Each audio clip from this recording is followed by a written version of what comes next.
For this project, we made a little double-sided maze fidget toy. Why? Because we've never done something like this and it seemed fun. The great thing about this is that it can be made from a lot of different easily sourced materials. It's also so small and uses thin materials, so it can be made with any laser available.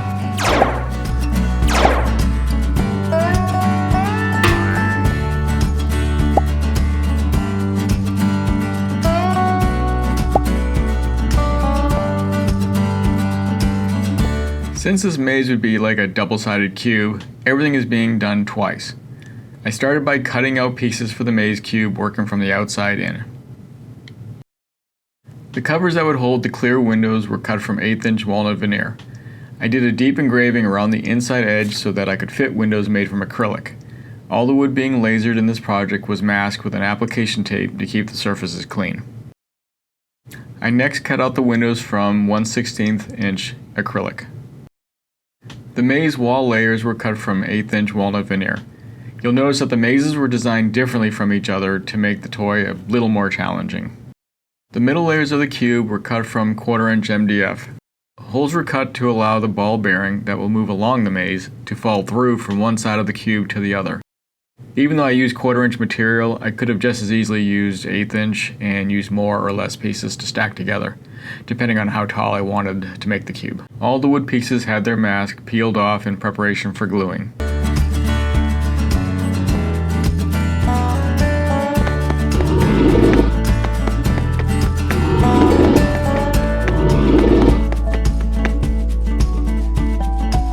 The pieces were glued together working from the inside of the maze cube out.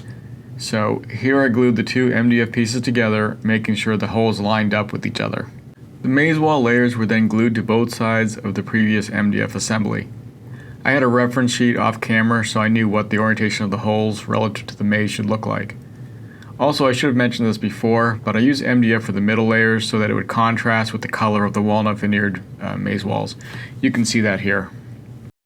If you're interested in making this, we'll make the template file available. Please see the description below to find out how to get it.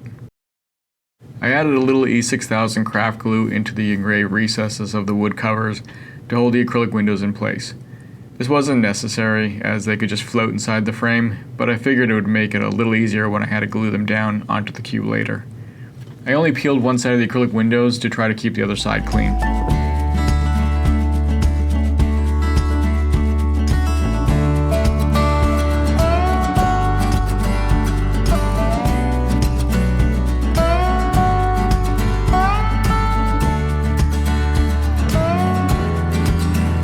Once the glue had set up enough, I peeled off the other side of the windows.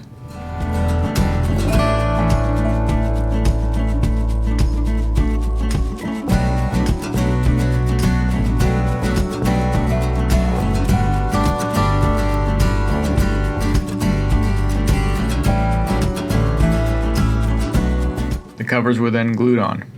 I apologize for the blurry video here. I should have made sure I stayed in focus. Duh. Before gluing the second cover on, I had to remember to insert the tiny ball bearing that would be rolling through the maze.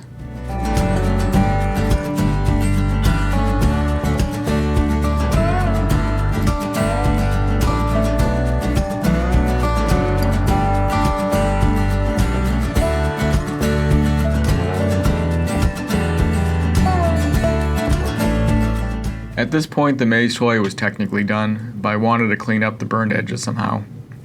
I was going to just paint the edges, but decided to try wrapping them in some vinyl. I opted to use a roll of Oracal 651 glossy blue vinyl we had available, and just cut off a strip wider than the maze cube itself. I then just wrapped the vinyl around the cube. Using the vinyl like this, it's kind of like using electrical tape. It's a little stretchy and sticks extremely well to itself. I then used a sharp X-Acto knife to trim off the excess vinyl.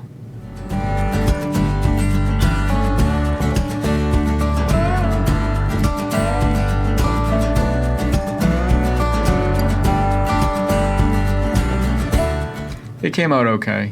Maybe painting the sides would have looked a little nicer, but using vinyl was quick and clean, and there's a lot of colors and finishes available out there. Overall, I'm pretty happy with the way it came out. I think it'll make a neat little gift. Thanks for watching. There's a link in the description to join our Patreon for access to all the designs and files shown in our videos. Don't forget to like, subscribe, and click the bell to get notified of future projects. We have more videos coming soon. Stay tuned.